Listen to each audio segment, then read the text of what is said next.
مفيش حالة ثبات أو استقرار كامل، العالم بيتحرك وانت لازم تتحرك، إما لقدام وإما للخلف. ده كان معنى الكلمة اللي قالها رجل الأعمال اللي هنتكلم عنه في فيديو النهاردة. راجل عاش على الأرض فترة مش طويلة لكنه ترك أثر كبير وإلهام أكبر. هنتكلم النهاردة عن خالد بشارة.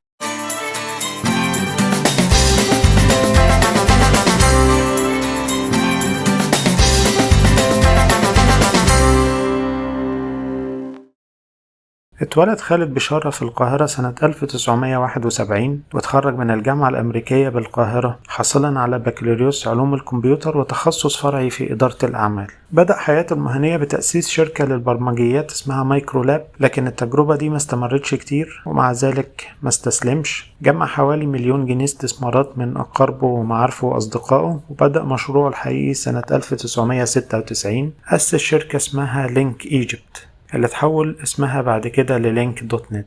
كانت الشركة من أوائل الشركات اللي قدمت خدمات الإنترنت في مصر، وفي وقت قصير قدر يستحوذ على شركات تانية في نفس المجال، وكبرت لينك دوت نت وبقى فيها أكتر من 1500 موظف. في سنة 1999 كانت أوراسكوم للاتصالات أكبر مستثمر في الشركة، وده فتح باب جديد لخالد جوه المجموعة. في سنة 2000 تم تعيينه كاستراتيجي انترنت في شركة أوراسكوم للاتصالات، وفي 2002 عمل شراكة مهمة جدا مع شركة مايكروسوفت وأطلقوا موقع MSN أريبيا اللي كان أول بوابة عربية على الإنترنت. في سنة 2003 انضم خالد لمجلس إدارة أوراسكوم، وده كان بداية مرحلة جديدة في مسيرته. في عام 2005 تولى إدارة الخط الأرضي في شركة ويند للاتصالات في إيطاليا، وبعد سنة واحدة أصبح مدير للعمليات في الشركة. في خلال 3 سنين من 2006 إلى 2009 قدر يعيد هيكلة الشركة بالكامل ويزود الكفاءة التشغيلية ويحولها من شركة بتخسر لشركة بتحقق أرباح كبيرة، وبقت واحدة من أكبر شركات الاتصالات في أوروبا. في سنة 2009 رجع خالد لمنصبه داخل مجموعة أوراسكوم وتولى منصب مدير العمليات في أوراسكوم القابضة للاتصالات. في نوفمبر من نفس السنة أصبح هو المدير التنفيذي للشركة، وخلال فترته حقق نجاحات كبيرة، وضع خطط تطوير واضحة ساعدت الشركة تبقى أكثر مرونة وكفاءة في سوق الاتصالات العالمي. في عام 2016 بدأ فصل جديد في حياته المهنية لما تم تعيينه العضو المنتدب والمدير التنفيذي لشركة أوراسكوم للتنمية القابضة، ودي كانت خطوة مختلفة تماما عن مجاله السابق في التكنولوجيا، لكنه كان بيحب التحدي. بدأ يشتغل على تطوير الشركة وقدر يحولها من الخسارة إلى الأرباح بحلول عام 2019، مش بس بالأرقام لكن كمان بالرؤية. حول المدن اللي بتبنيها الشركة لمدن حقيقية فيها حياة، فن وثقافة. في 2017 تولى إدارة نادي الجونة، وكان وراء تنظيم مهرجان الجونة السينمائي اللي يعتبر جزء من استراتيجيته لتنشيط